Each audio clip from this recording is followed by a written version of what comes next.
Vi er tilbage i campingvognen, selvfølgelig er vi det. Vi skal have lappet nogle huller i dag. Og an på, hvor lang tid det tager, så skal jeg have fundet nogle hængsler til den skabslåge deroppe, som faktisk er lige ovenover. Jeg ved faktisk ikke, om det er skide smart, at det lige står der. Jeg prøver lige at vise jer de huller, der er her, så I kan få et sådan lidt ordentligt close-up af det. Og så skal jeg lige finde ud af, hvordan jeg helt nøjagtigt bruger de remedier, jeg har fundet frem. Og I skulle have en saks, sgu da. Medmindre han hobbykigger på noget. Har jeg det? Det har jeg. Og jeg er sindssygt solbrændt stadigvæk. Det er super. Det er bare dejligt. Det er dejligt med noget sol og noget varme. Det er skønt. I love it here. I kan bare se her.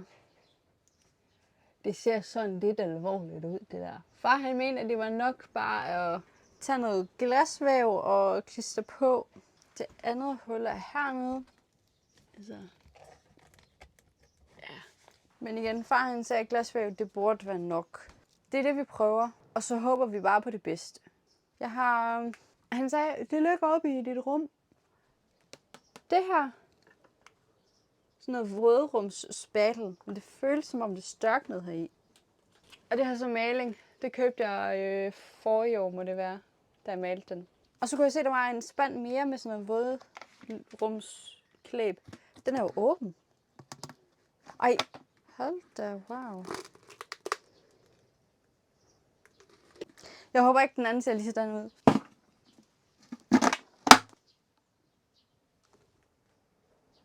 Jeg tror ikke, det er vådrumsspætel, det her. Jeg tror, det er cement.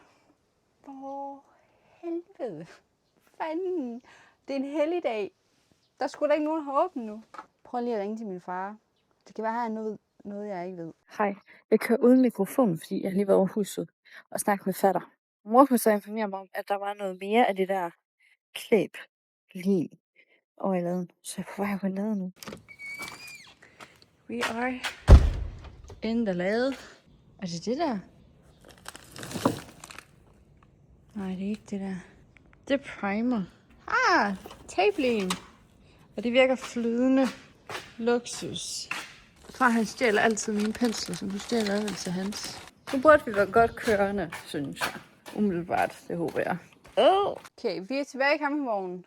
Det er så fucking varmt herinde. Det er helt vildt. Jeg har lidt fortrudt, at jeg har valgt at gøre det her i dag. Men jeg vil have det gjort. Jeg vil have det gjort. Når først jeg har sat mig for, at jeg vil gøre noget, så har jeg svært ved at slippe det igen. Så nu gør vi det. Nu skal jeg have klippet. Jeg skal have skåret et stykke, der passer til deroppe. I kan sådan nogenlunde se, hvad jeg laver nu. Kan jeg ikke det? Så tager jeg lige laver sådan et stykke. Hold nu kæft, det er en rusten kniv, mand. Ej, det var måske også et lidt stort stykke.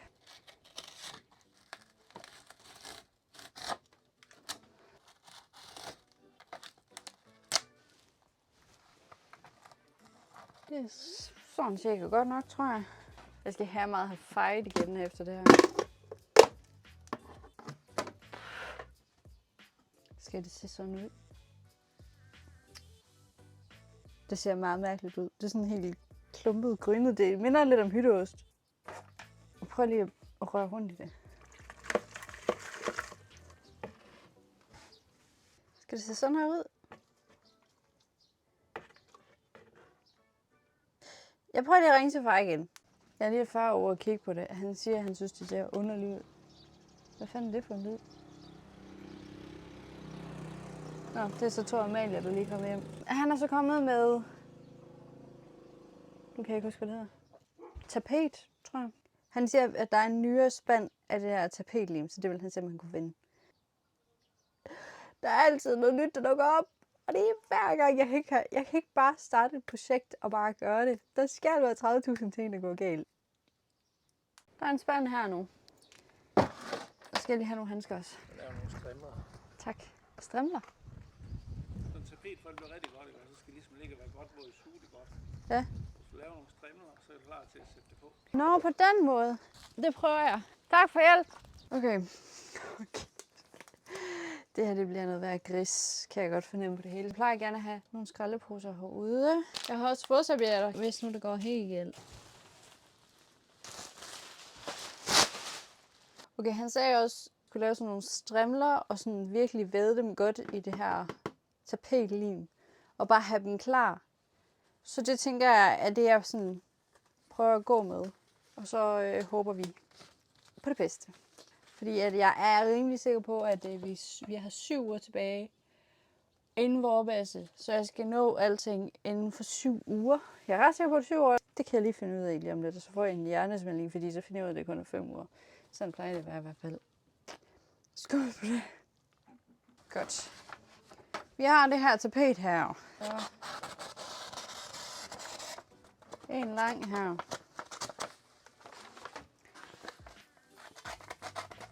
Så laver vi en strimmel mere. Nu har vi 2 strimler. Jeg tror godt, man kan se, at jeg på ingen måde er professionel. Det her det er ikke noget, jeg gør ret meget i, vil jeg være ærlig og indrømme. Jeg plejer også at have hjælp. Sådan, jeg er en strong, independent woman. Det her det er sådan lidt girl talk. Jeg er nået til et punkt i mit liv, hvor jeg faktisk er okay med, hvis jeg bare er single resten af mine dage. Det er faktisk okay. Jeg synes faktisk, det er sjovt at lære alle de her ting, og at kunne alle de her ting, og man ikke... Fuck, du gav mig et chok. Hvad sker der? Jeg tænkte, hvad er det? Goddag. Ja. Hvad så? Jeg skal bare se, om du har styr på det. Det tror jeg. Kom ind. Jeg filmer. Ja, jeg går igen. Okay. Jo, hvad var det, jeg sagde? Jeg synes, det er fedt at lære alle de her ting og gøre det selv og sådan, du ved, ikke skal tænke på, har de tid? Gider de? Så kan jeg bare gøre det selv. Det synes jeg er nice. Jeg tror, jeg har nok stykker nu. Så. Wow, det er gooey. Kan I se, det er fucking gooey, det der. Det ligner sådan noget babygrød. Så jeg tager de her strimler og putter dem bare ned i det her. Jeg tror, det er fint, jeg sagde ja tak til handsker.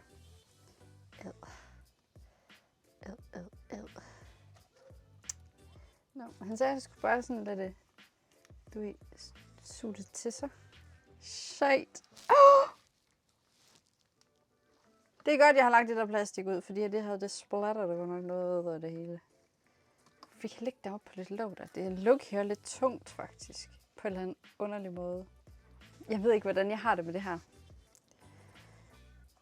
Sådan på en eller anden måde, så er det sådan lidt satisfying, men det er også virkelig nasty. Det er sådan, det minder mig sådan lidt om snot. Jeg tror, jeg laver dem alle sammen, fordi så har jeg jo sådan til både heroppe og til dernede. Jeg tror, jeg har lavet nok til begge huller. I hope so. Det mindste er det her køligt for fingrene. Jeg har lavet dem alle sammen nu. Nu har jeg lige et problem. Jeg tror, jeg er nødt til at skifte handsk, fordi ellers kan jeg ikke rykke på jer. Jeg kan ikke få ordentligt fat. Det er så fjerde. Okay.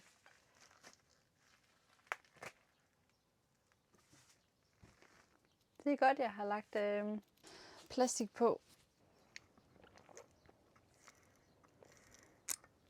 Gotta stay hydrated. Okay, min plan er, at jeg klister det op, og så skærer jeg det faktisk med det samme. Så jeg sætter dem derop, og så skærer jeg det til, fordi det ved jeg ikke, det føler jeg er nemmest. Det kan også være, at jeg meget hurtigt finder ud af, at det er det ikke. Jeg tager lige med en pensel og sådan skraber noget af det værste af her. Og så er sådan, du ved, at jeg har en hånd ren. Så har jeg let tænkt at bruge penslen her. Sådan en lille hjælpende hånd.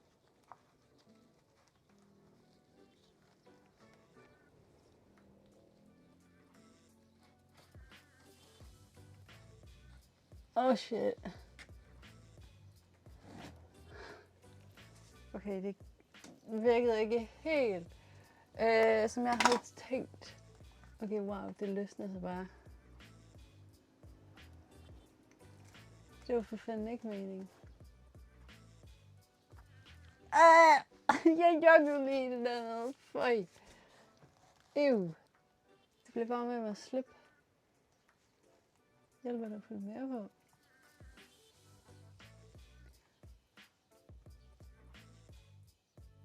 Ja. Okay. Det hjalp lidt. Okay, vi vil prøve at tage et stykke mere.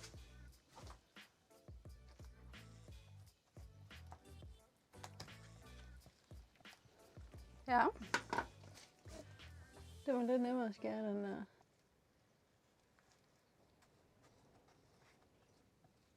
Jeg tror, jeg har lavet alt for meget. Jeg føler bare lidt, at det skal være ret tykt, så det holder, du ved, bedre, så det er stærkere.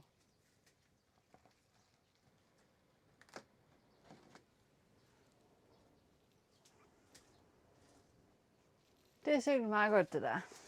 Så skal vi lige have noget til Johannes. Og den får simpelthen også bare med plade på. Det klipper jeg ikke rigtigt til, det her. Jeg ved godt, at det hele sådan en skrue inde bagved, men den er jeg altså godt nok lidt ligeglad med. Og det behøver heller ikke være perfekt. Den får lige en sidste. Det skal jo også være forholdsvis stærk.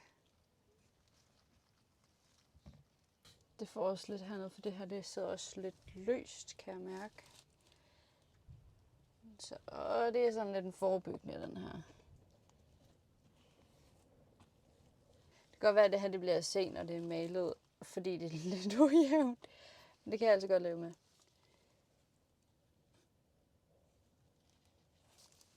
Så er det vist godt nok, tror jeg. Så skal det bare tørre.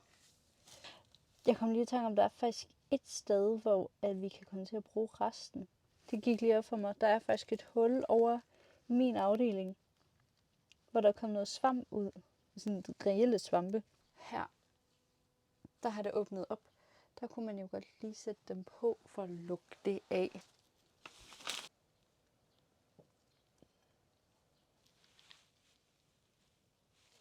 Så har vi officielt lukket alle huller, tror jeg. Jeg tror ikke, der er flere nu. Det håber jeg i hvert fald ikke. Nu skal det hele bare tørre her. Og så tænker jeg, at jeg kommer tilbage, når det skal males. Så ses vi igen. Det er nu 2 dage senere, og jeg skal tjekke, om de huller der, de er tørret, så jeg kan få det malet i dag, for det var nemlig planen, at jeg gerne skulle have malet i dag, og så skulle jeg kigge på den hængsel der. Det er jo officielt faktisk 8 uger til Vorbasse, teknisk set. Vi tager jo godt nok afsted om tirsdagen, og det er onsdag i dag, så. Og jeg skal jo også ligesom nå at kunne male det her portræt og noget. Jeg har sat mit hår op i dag. Helt væk, så jeg ikke engang får pandehul eller noget som helst i hovedet, fordi det var faktisk lidt træls de sidste par dage. Mit hår det blev virkelig langt. Skal vi ikke bare starte fra en ende af? Så det er jo faktisk, altså. Det mærkes tørt. Girl, she dry as fuck. Det her nede, det skulle næsten også, altså det kunne næsten ikke være andet, fordi det har stået med sol på. Ja, det er knastørt. Lad os se herover. Is she dry? Nej, det er hun ikke. Ew. Girl, don't fuck with me like that. Det er jo 19. Fordi det betyder, at jeg kun kan male de 2 andre steder. Jeg kunne jo også bare male det der først. Og så vente 2-3 dage mere, og se om det andet der er det tørt. Og så male det for sig selv. Det kunne jeg jo også godt gøre. Ej, så skal jeg lige til at lave mine planer om. Dang it. Er det for offensivt bare at male oven på det? Så tør det jo bare endnu langsommere. Men det har jo så 8 uger til at tørre. Det burde jo godt kunne lade sig gøre. Men så er det et spørgsmål om, at jeg ødelægger mere, end jeg gavner. Ej, det kan fandme ikke blive dårligt end det. Min bank ringede lige midt i det hele. Altså, ved du hvad? Jeg tænker bare, at vi maler over lortet. Det kan ikke gå værre end galt, tænker jeg. Det føler jeg lidt af mit motto her i livet. Det kan ikke gå værre end galt. Lige pludselig så går det bare virkelig, virkelig galt. Nå, jeg har jo stadigvæk sådan en plastikark der fra sidste gang, den gennembrug. Vi kan godt lide gennembrug. Jeg tænker, vi starter hernede. Det er dejligt. Dejligt tæt på. Maling har det lugter altid. Det er styrk. Skal det være det? Blande. Det er sikkert meget godt, det her. Det er heller ikke den rigtige pils, jeg bruger. Jeg gad simpelthen ikke til at. Fuck, det var dumt. Nej, det var dumt. Fuck sake. Hvad kan du lære det til? Gør det ordentligt. Meget lige her busk. Det er heldigvis ikke sindssygt tydeligt. Man ser det kun, hvis man ved det. Så I skal bare holde jeres mund, ikke? Jeg har lige taget lidt af maling af penslen, fordi det var sådan lidt offensivt. Det var lidt voldsomt. Helvede, det er grimt. Nej, hvor er det grimt. Det var lige til det der. Det har jeg været lidt træt af. Det er sådan lidt patchy. Jeg har fandme fået... Tænder din kejl, men jeg har fået mere på... Nå, så er det jo gjort. Hold op, jeg kom til på. Nu er det ligesom gjort. Så nu skal vi have taget det op i luftet. Og det bliver spændende det her, fordi jeg føler bare, det kommer til at klat ud over det hele. Hvorfor er det, der ligger vand hernede? Og hvor kommer det fra? Der er vand på gulvet.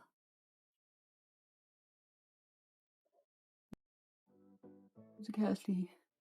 Kan I se for mit store hoved her? Jeg gider ikke engang at være umage lige nu, kan jeg godt.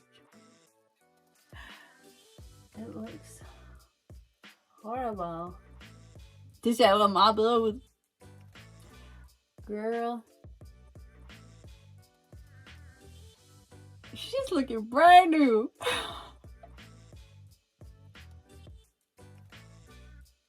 Det er fucking hårdt i armene, det her.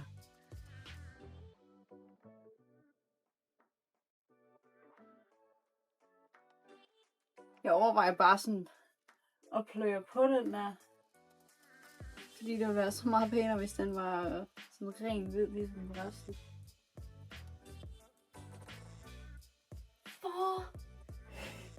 Så klatter det lidt lige nøjagtigt ved siden af plastikken. Ej, jeg har fået en sang på hjernen lige nu.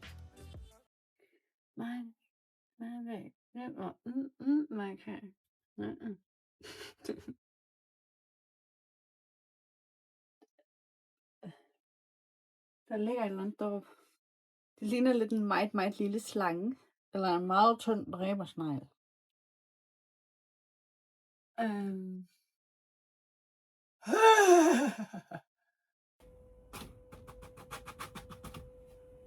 Nu maler jeg hele den også. Jeg føler, det ser pænere ud.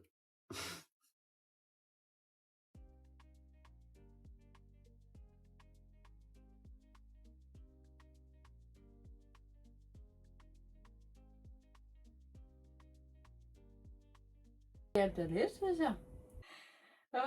Godt. Jeg er allerede ved at være træt, og klokken er kun 12:30, tror jeg. Der skal virkelig ikke meget til at dræne mine batterier.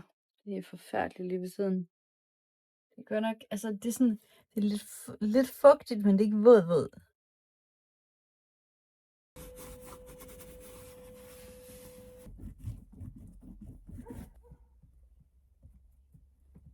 Synes jeg egentlig, det er godt nok for nu. Så er det lige de hængsler der, jeg lige skal styre på.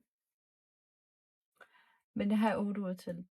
Det er sådan lidt ulempe ved at have ADHD, det er, at du har sindssygt mange idéer, du vil så mange ting. Men man skal også huske at give sig selv de der downtime, hvor jeg ligesom giver mig selv lov til sådan lige at få lidt ro i hovedet. Jeg er sådan helt...